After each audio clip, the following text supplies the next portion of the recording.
Hi, this is Nancy Yearout, and welcome to my show, High Road to Humanity.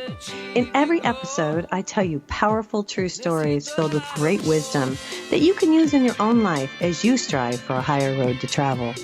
My featured guests will have their own unique stories to tell that enlighten your mind and your soul. So kick back, relax, and learn the secret to success when you take the high road. First touch, strong connection, it lays deep in your soul. Hi, this is Nancy Yearout, and welcome to High Road to Humanity. And I have a wonderful lady here today.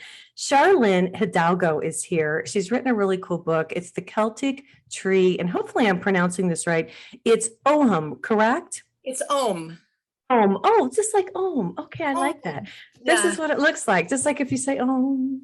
All right, so we're going to talk about, here's the deal. I'm Scottish and Irish and Welsh, and I'm excited that she's here because we're going to talk about the Druids and the Celtic ways, and she's going to talk to us about trees and the knowledge that they hold. So I'm really excited that she's here today to talk to us. Okay, so let me tell you a little bit about Sharlyn Hidalgo. She's a practicing astrologer, a dream interpreter, and a tarot reader for 20 years. She teaches classes on the Egyptian mysteries and the Celtic Tree Calendar, which I find fascinating. She practices alchemical healing, I guess I should say, and worked as a psychotherapist in agencies and private practices. Sharlyn, welcome to High Road to Humanity. So glad you're here. Listen, I want to hear your story. What happened here to you that you decided to get on this bandwagon and finding out what are Celtic, relatives? I'm a Scot. I'm Welsh, Scottish, Irish. I've been to Scotland. I've been to Ireland. I haven't been to Wales. I'd love to go to Wales, but I know a lot of this stuff comes from our ancestors. What prompted you to get into this, by the way? I was looking for a more meaningful spiritual practice.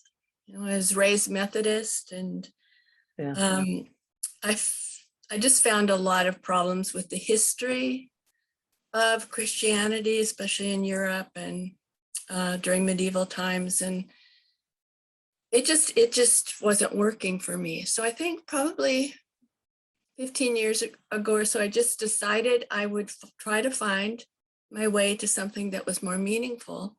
Mm-hmm. And I thought connecting to my ancestors would be a good place to start, because Irish, Welsh, British, Scottish. You're the same, huh? The same. Yeah, and yeah. I had also had some experiences with trees even earlier, some communications that were surprising to me and outside of my own experience, kind of mysterious experiences. Mm-hmm. And so I was delighted to hear that a lot that in the Celtic stories, the laws and teaching was put into the trees, that they are the carriers of the knowledge. Okay. Just like they say the crystals are the carriers or the knowledge, the trees are the carriers too. Yeah, in Britain. Okay. In Britain. Okay. For instance, in Egypt, it's the gods and goddesses, and then the temples were made for them. They hold it. So, right. different places have different ways that they do that. Mm-hmm. But I was so excited about that. So I just, I found the Celtic Tree Calendar, and I found the Celtic Tree alphabet, and I started studying that. And that was before the internet. So I couldn't just get on and put that, plug that in and get a bunch of information. Oh, okay. There were just a few books, and that's where I started. And, right. And then I just learned about I started going through the months. Every tree, there's 15 trees that go with 13 months, and 2 of them are shared. So, and just their teaching was just so organic. Mm-hmm. And also it gets you back to nature. It gets you back to this following the seasons and it's a lot about gratitude, and it's a lot about lessons learned instead of, griping about what's wrong. Mm-hmm. And they had a lot harder time than we do now trying to survive in ancient days.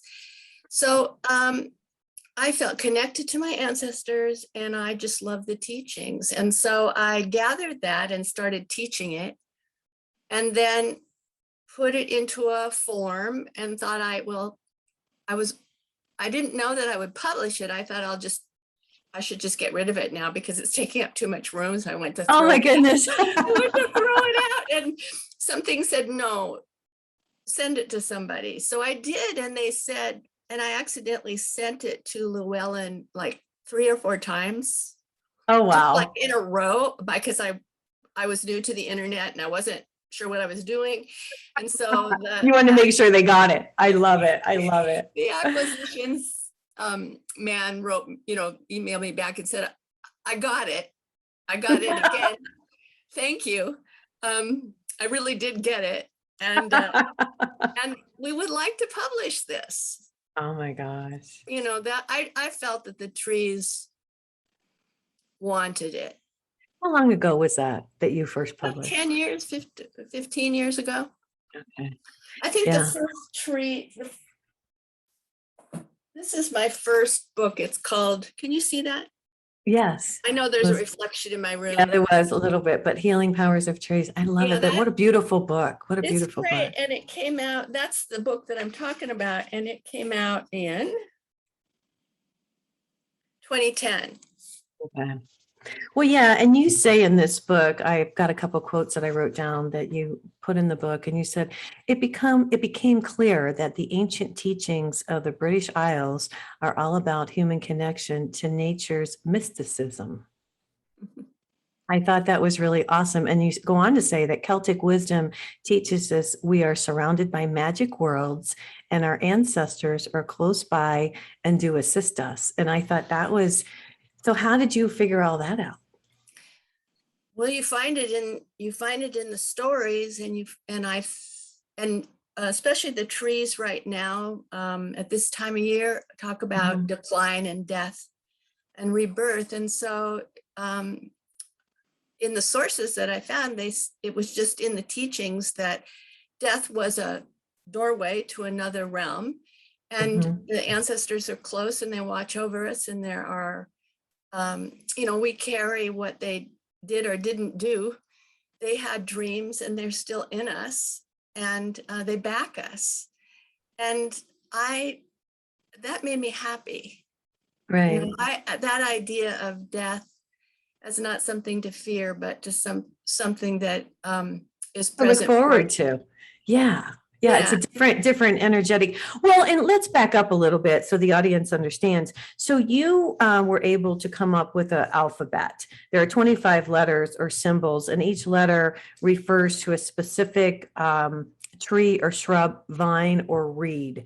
And that's how you were able to, and I just want to understand this because, and we got like 2 minutes before commercial break. Okay. But maybe So when we come back, yeah, you can explain, because here's the thing, you guys, she's got all these different symbols. And what I want to ask is, from what I understand from reading this, you were able to obtain the symbols only from like rocks and stones and things like that.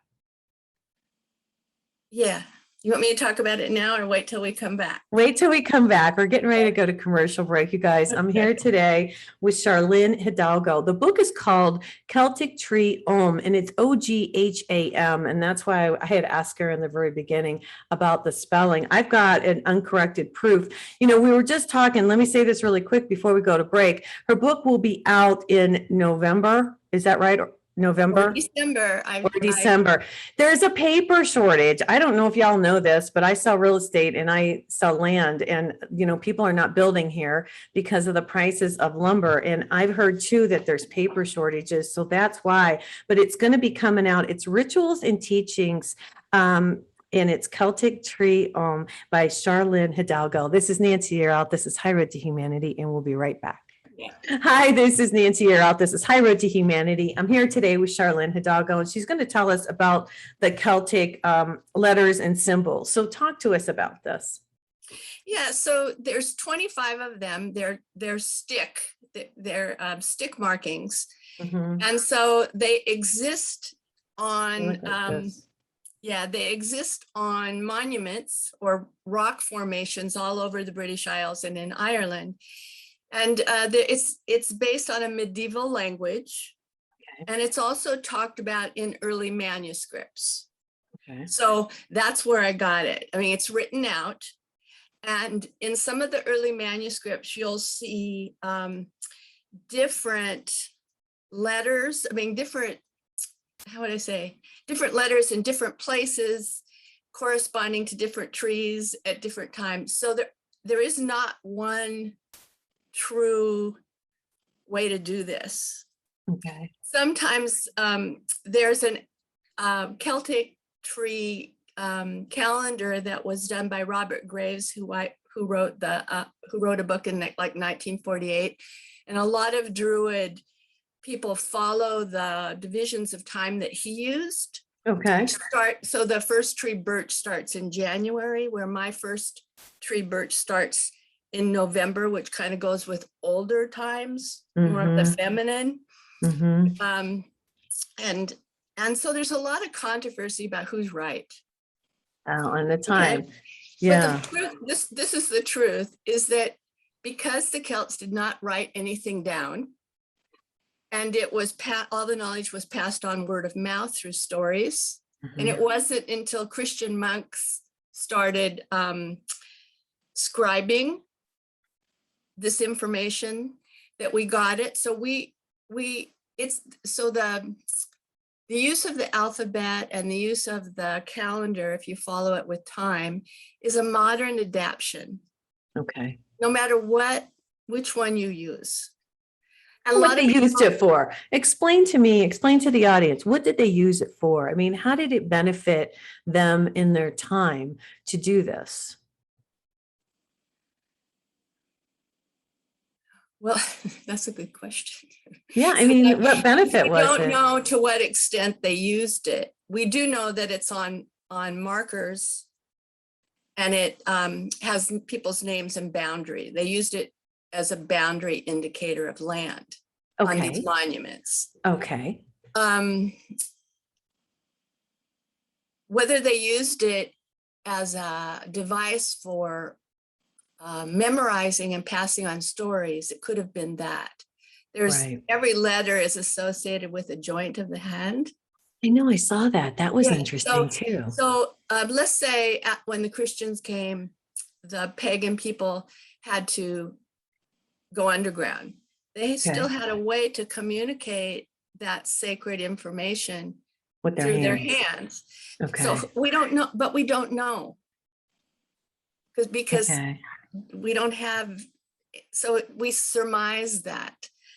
Okay. Well, and how did you figure out which trees, I guess, because through the book, and it's very interesting, you guys, she has all the different trees, but how did you know which trees they used? Was that evident? These are such good questions. Oh, well, I want to know. Yeah, I just found it in my research, what the few books I found that placed the trees with the particular ogham. Okay. And so you will find different trees with different ogham in different systems.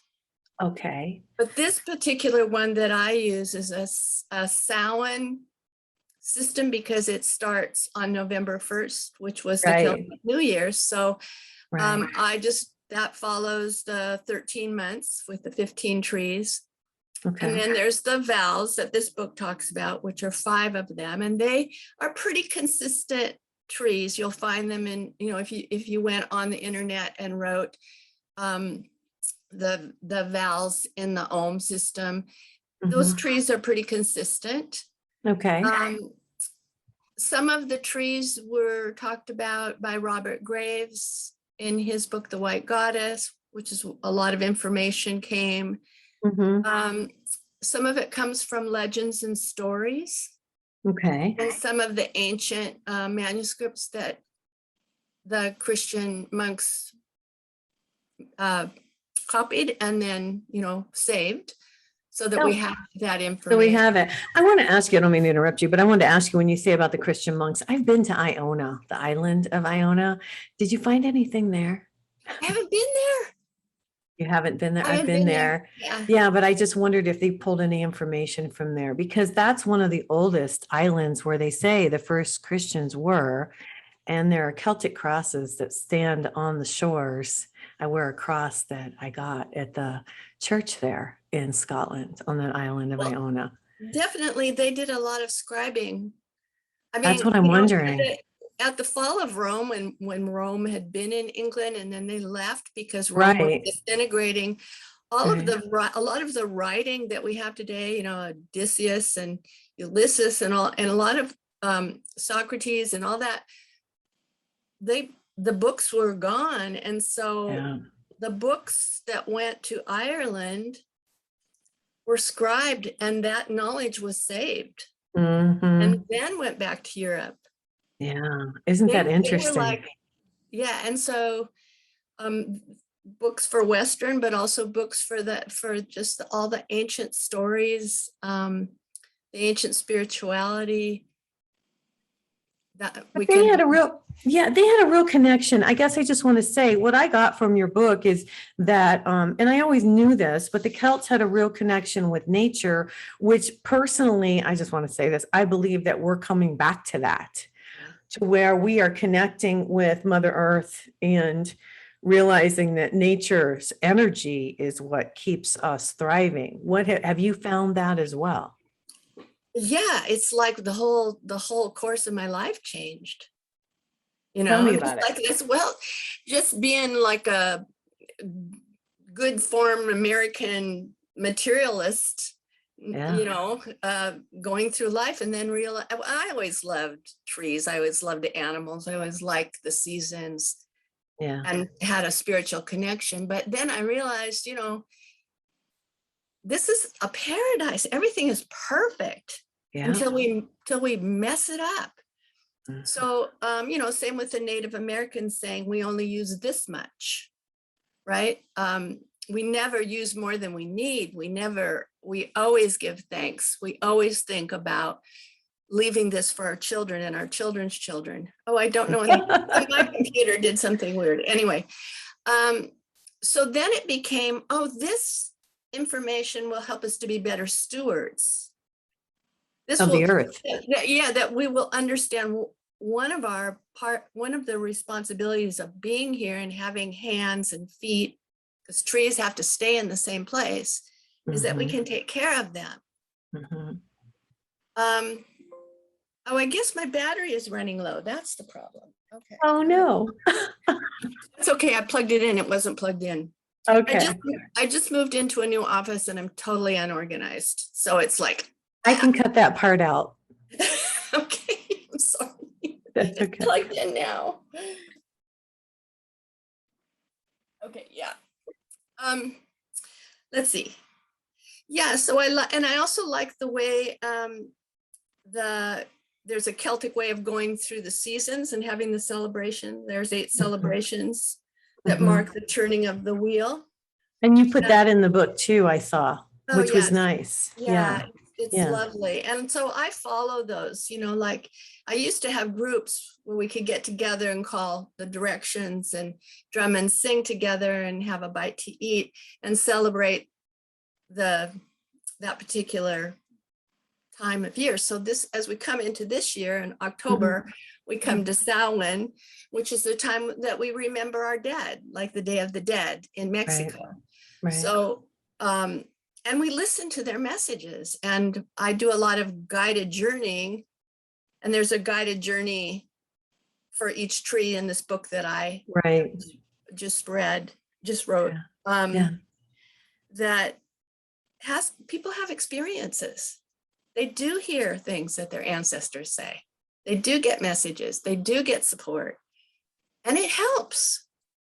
Yeah, It's it does. supposed to. It's supposed Well, to. yeah, if you're open, yeah. And I think, so what you found, and let me understand this before we go to commercial break, what you realized or what you found from your studies is that the Druids and the Celtics, they connected, they were wise, and they connected with the people who had passed so they could have direction.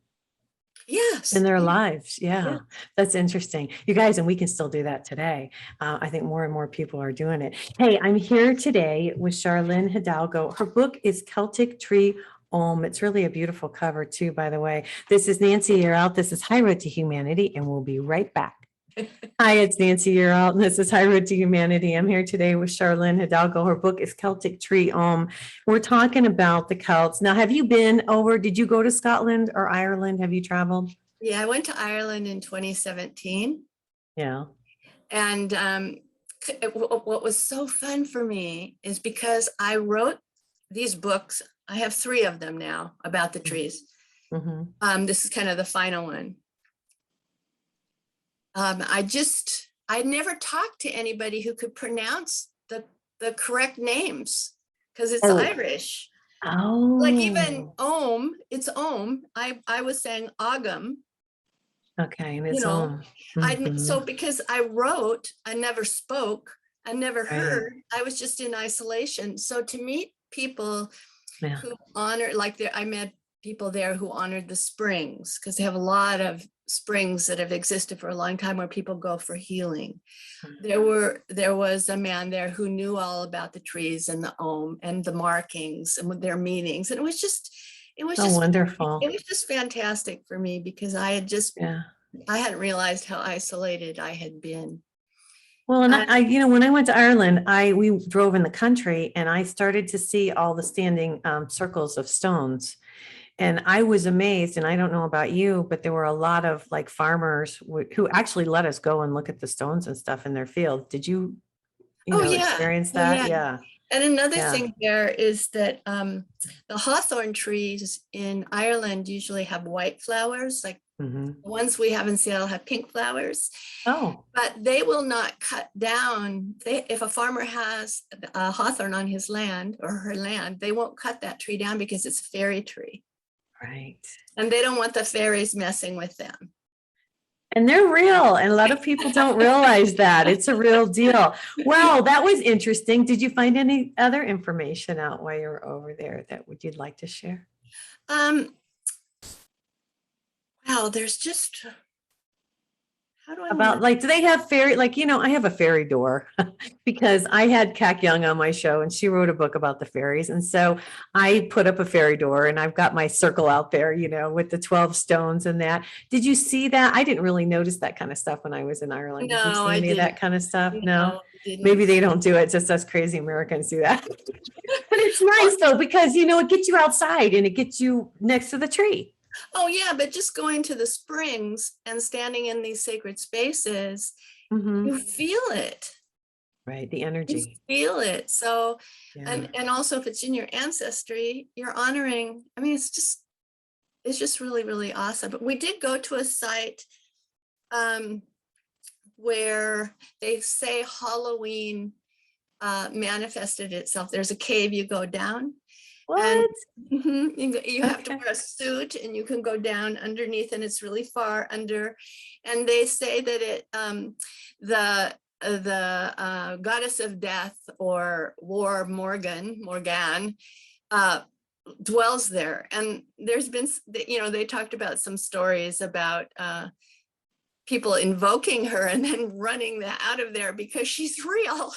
Oh my gosh. So it's scary. Yeah, you got to be careful what you do and what you call in, right? I mean, it's like, if I was a warrior, I would be glad to have her on my side. Okay. Or even if I was battling something, an illness. I mean, it's a wonderful energy, you need it. But just to hang out, probably not. Probably not a good idea. Yeah. Yeah. Also in this book, I've written stories, my personal stories, after each tree of an experience or something that the tree provoked for me. Okay. Also to give some context for dealing with the unseen world. Would you like to tell us one of your stories? I particularly like the mistletoe. This one, I thought this was cool. You guys, she puts the rune, the Ogham, the keywords, which in this case for mistletoe, if you don't mind, I'll read it. It's healing, spiritual development, summer, evergreen, and abundance. And then it says heather, which is the gateway linking the earth and the spirit world, pregnancy, mistletoe, all heal the, I don't know, the pantia for health, and healing represents the invisible life essence. The totem is the bee. So she gives all this information, and then guides and deities, practical guidance, and then you have a meditation, right? Uh-huh. On this. What kind of story do you have to tell us about mistletoe? That Well, would I be don't know fun. what the story is in that. Oh, no. Is it, I mean, because I don't have the book with me. Okay, all right. So you talk about the symbol, and that heather is a lovely plant with purple or pink No, keep going. flowers. I'll keep going. Talks about this is all about heather, and then talks about It'll- mistletoe. Oh, here we are. Mistletoe represents male potency, the green man, and Pan. Invoke its energy when you're trying to conceive, be it a child or a project. I like that. I like the green guy. I have a green guy. The male energy initiates things when you seek balance for your male and female attributes. Call in the energy of mistletoe. Make a charm. It is to bring good luck. That must be why I like it. Use it for rituals of change and transformation. Mistletoe also represents healing and the life force that flows within us. This plant was especially sacred to the Druids and was celebrated in combination with the potency of the oak. So I've always heard this. That's right. Oak and mistletoe were often used together to celebrate the winter solstice. Other names for mistletoe are birdlime, all heal, and golden bow or bough. Bunches of mistletoe were hung as all-purpose protection. Oh, that's cool. So please note that mistletoe berries are poisonous, yes. So they should not be consumed, yes. Although the two plants were corresponded with the summer solstice, they can be helpful to you anytime. I've always felt like, and I've seen mistletoe growing wild. I always thought it was really cool. Now, what's their special? They have something about the oak tree. Talk about that. The Celts do. But they go together.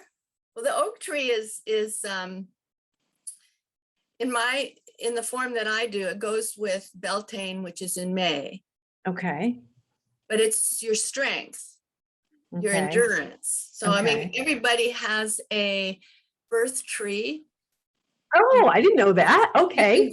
You can go by the dates and look at your birthday in the dates of the trees. I have That's cool. I didn't know. Okay. Yeah, I have these cards, Oh, nice. Celtic Tree Oracle, you guys. and they have Okay. the birthdays delineated for Oh, the wow. system that I use. But anyway, so the oak grove was where the Druids had their ceremonies, Okay. in the grove, and they also held their judicial meetings there.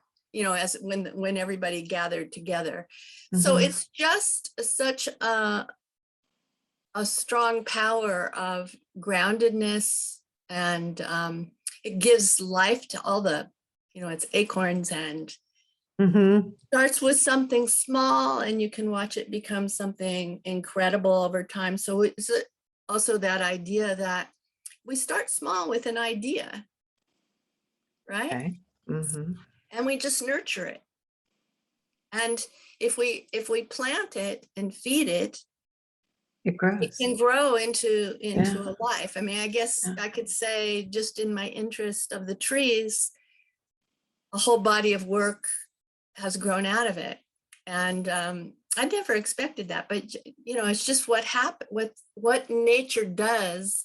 It supports us. It supports us in our ideas, especially if it helps other people. Right. If it gives other people courage and sort of a soul food or whatever. Right. Right. Now, So Sharlyn, do you see more people being attuned to this in the last few years as people start to wake up and be more, evolved? Do you see more people?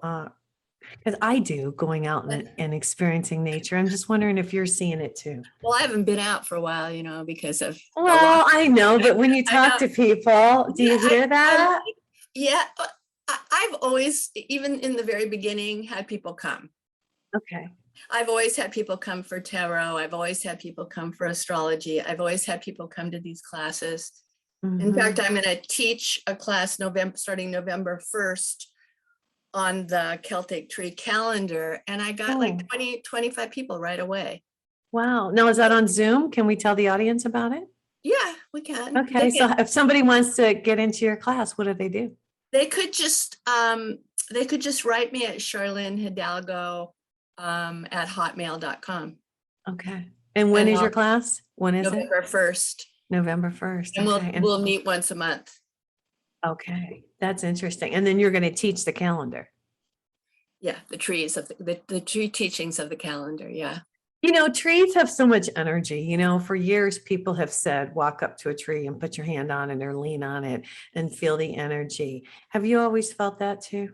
Well, I just love them, but no, but I do write in my first book about, I had a baby who never slept, who had colic, who cried all the time, and a husband who didn't feel like he needed the help. Okay. And I was just I had my baby at 35, so I was kind of used to having my life. So it was all rather shocking, but I remember one day just feeling crazy and going out in the backyard and going to an apple tree and putting my arms around the tree and just bawling, you know, out of the frustration of no sleep and how do I do this well? And the tree responded. It was so weird. It kind of like, I could feel it. It kind of vibrated. Oh my goodness. Maybe the sap was moving. It It was weird. responded. It responded, and I jumped back and I went, oh my God, now I know. Not only am I upset, I'm crazy. And Oh my God. and then I said, I don't care. I don't care if I'm crazy, because that really helps. I went back to the tree and I Oh my hugged it, gosh. and I just laid my head on her and I just received mothering. It's unconditional love, isn't it, that they're giving? So when I was done and I kind of filled up, I just kind of, went, oh, thank you. Oh, but sort of in awe, like something had happened. And I just kind of straightened myself up and went back to work, went back to being the mom, and I did That's fine. crazy. And you was did just- fine. Yeah. All right. so Well, we're heading that's- off to we're going to go to commercial break again, so we can use this for the podcast. You guys, the book is coming out in November, December. So we'll just keep an eye for it. Maybe they can probably pre-order on Amazon. They can. Yeah, it's Celtic Tree Ogham, and it's spelled Ogham. Okay, and it's by Sharlyn, and it's spelled Sharlyn Hidalgo. This is Nancy. You're out. This is High Road to Humanity, and we'll be right back. Hey, this is Nancy. You're out, and I'm here today with Sharlyn Hidalgo. Her book is Celtic Tree Ogham. We're talking about the trees, and thanks for coming on today. I mean, it's just so nice I love trees. I grew up on a farm, and I have a thing about trees. Yeah. And well, nature, and it's really important, you guys. I always say this, just to go outside and hang out for a while, because it's like rejuvenating. I will say that. And I loved your story you just told us. One thing I wrote down that you had written in your book that I thought was really interesting. It says, it is said that the Druids original inspiration for the Ogham were the leg movements of cranes in flight. Now, talk to me about that. I found that fascinating. Sure. Well, first of all, the crane is the wisdom bird in the Celtic tradition, just like the Thoth is the wisdom bird in Egyptian. Okay. The ibis. So, having to do with the East and having to do with the quality of air and communications from higher realms. Okay. Cranes, and then storks bringing babies. I mean, this is a long tradition. Yeah, so in the movements of the crane's legs, as they flew or as they landed, the stick shapes of the Ogham are said to have come from that. And also, because this book that you have that we're presenting is the last 10 letters of the Celtic alphabet, because my other books have talked about the first 15. So now we're talking about the 5 vowels, and then we're talking about something called the forfeda, which are the 5 last letters, which were said to be given to the alphabet by the sea god Mannanan. I think that's how, I don't know exactly. And were special wisdom placed into a crane bag. So the crane bag was the special Celtic knowledge. And so the forfeta that are in this book, these last 10, are this special wisdom. So actually the letters in these forfeta were added a little bit later to the alphabet to accommodate Greek and Latin from the ancient Irish. Okay. So that's where they came from, but they're said to be the Cranebeck. Interesting. And Now, for how the long did it take you to find all this stuff? I mean, my gosh. to study it. Well, you've been researching. You said you just found these last 5 valves. I mean, you've been researching this Oh, a well, while. all 25 of these letters are known about. Okay. I mean, Okay. you could find them in a book. Okay. You could see them Okay. on monuments. They're in manuscripts. They've been printed out. It's just, and they were in books. Now there's 50,000 sites. You can see them, read about them. Yeah. There's 25, and like I said, sometimes they're a little bit different from system to system, and there's just not one system that's correct. A lot of people don't associate the trees with time at all. They Right. just have their teachings, and that's fine. I like Some that. Yeah. people do it seasonally. Okay. So You say there's 2 different calendars. You say there's the Always say that. Samhain. Okay, so there's the Samhain and the moon calendar. There's 2 different calendars. and there's probably more than that, but yeah, Ah. there's the Samhain that goes with the old tradition of November 1st being the beginning of the year, starting with birch. Okay. Robert Graves' edition starts in January with birch. So the timing is completely different. And Okay. even while he was researching, there's no proof that Is right. either of these is what they used. Okay. I mean, so for me, it's just a great system for learning the trees and teaching them. If I didn't have any order, it'd be kind of hard. Right. And they Yeah. do follow, like November 1st starts in the dark, like babies start in the dark, flowers start in the dark. All creation starts in that dark womb place. So I love it that that's the beginning of the new year in the old Celtic way. And that the first tree is birch, saying we have a new beginning, but we have to clean up. We have to clean up what was left from like the compost from the last year and pull out what's worth saving and let go of what we didn't accomplish, or let go of any negative messages about what we didn't do, and start over. We get a clean Start slate. over. I like that. I wish we did have New Year's on New, because that's how it should be, really. Yeah, It really should be. How it got going to January, I don't know. Everything got changed, didn't it? Everything was. Do you know about that? Yeah. Do you know anything about that, or? Well, it's no, I'm not a scholar. I can't say. I mean, I just think it was it a Caesar change in the calendar or something? Well, like I don't know. Yeah, that? because when you go back and you look, and I read that in your book, and I thought that, wow, I said that's appropriate. November 1st. Yeah, the beginning, October 31st. It makes total sense when you think about Day of the Dead, and then you think November 1st is the first day of the beginning, right? Like the end and the beginning and the end. They don't. That's a like a bridge, but they don't mark it as, it's like no beginning has an end and no end has a beginning, kind of thing. I just love the simplicity. Yeah. And I read that. to be grateful and not to beat yourself up when you make a mistake, or you fail at something, or you feel in your character you're flawed and you'll never get, it never really does that. It says you just try again. Keep going. You have support, and we grow. Well, and a lot of people don't use the support that's available. And I think that's nice that you have brought it to the forefront. Yeah. And, I have had lots of experiences. For instance, I'll tell you with like crows. I have lots of crows here. I did a tarot reading with crows, got a card with the tower, which in the deck that I use by Marilay, who also does my tree drawings. Yeah.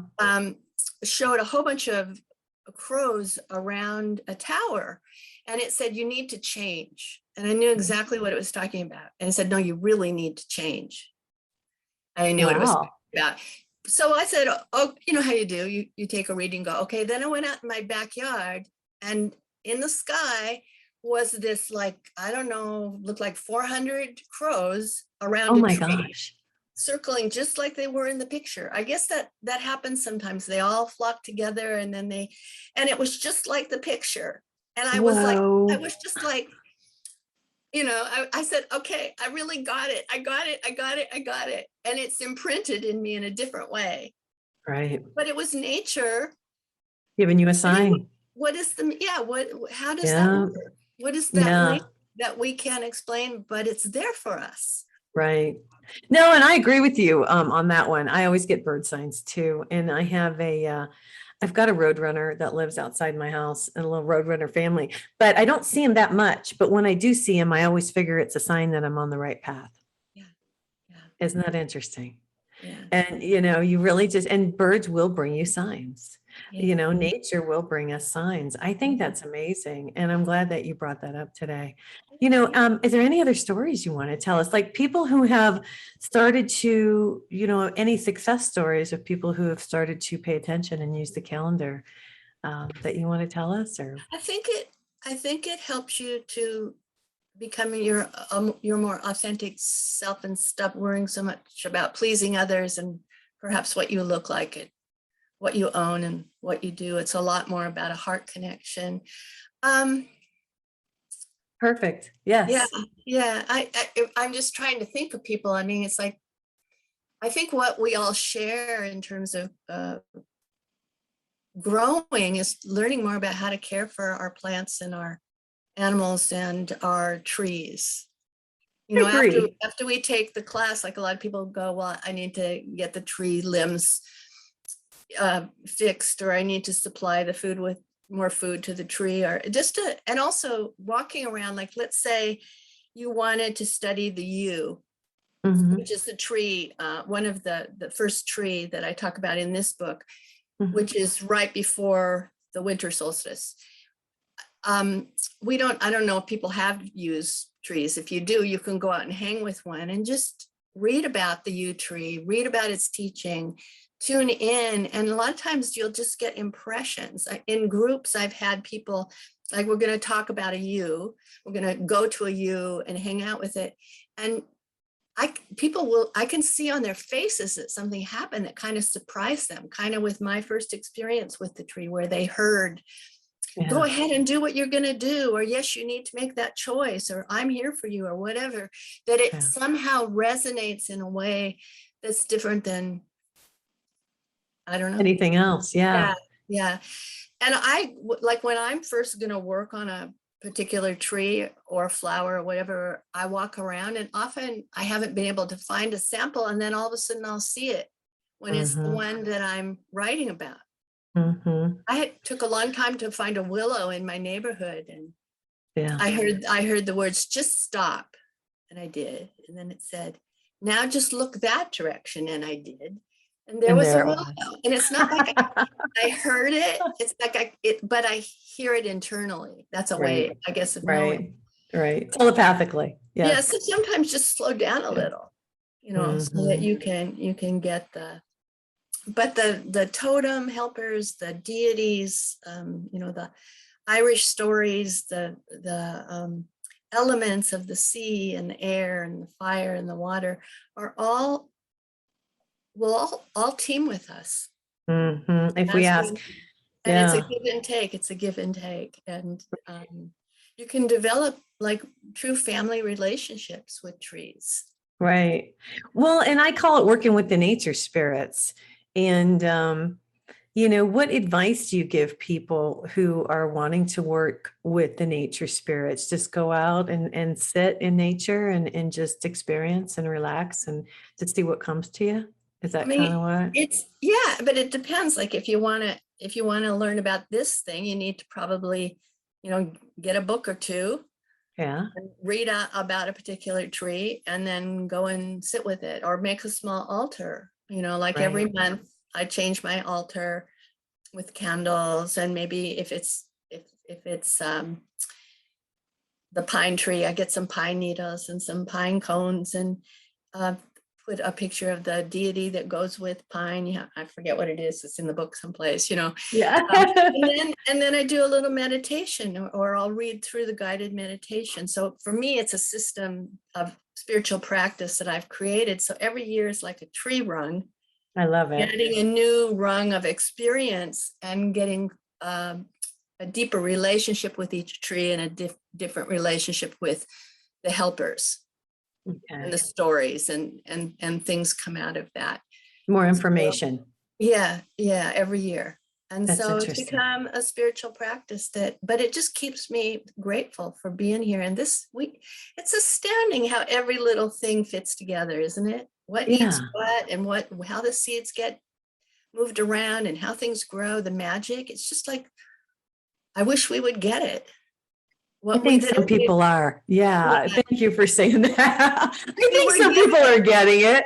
We were given a paradise. Yeah.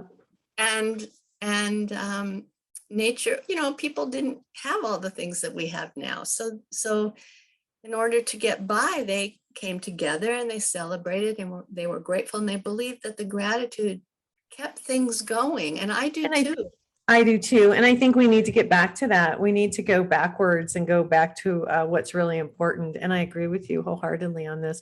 The trees, the animals, the plants all have, they're all here to assist us, actually. And I think we've gotten away from that, where we don't look at things that way anymore. But I will say this. I, for one, and I've met so many different people like yourself who are starting to realize that these are the important things in life, and not all the material things that we have. So I think it's getting there. I'm so glad you came today on the show to visit me. It was so a pleasure. grateful that you asked, and I hope the book comes out sometime. It'll be out soon. You guys, it's called Celtic Tree Ogham, and it's by Sharlyn Hidalgo. And this is what it looks like if you're watching me on YouTube. It was such a pleasure. Thank you for coming. Yeah, thank you, Nancy. Okay. Hey, you guys, if you need a psychic reading, go to my website, nancyyearout.com, and you can click on book and go to my calendar and book your date and time. And remember to watch News with Nancy. I'm doing some nice news on Sundays to keep everybody uplifted. And again, Sharlyn, thanks so much. Everybody have a great day. Take care and God bless. Connect the dots and keep the motion. Can achieve your goal. Let's hit the high road. Hey, you guys, join me next week on The High Road for more stories filled with wisdom, love, and hope for our future. Have a fabulous week, and know that by staying on the high road, you will make it to your destination. Visit my website, nancyyearout.com, where you can book a private session to learn how to tap into your own abilities. And check out my YouTube channel. It's Nancy Yearout's High Road to Humanity. You can achieve your goal.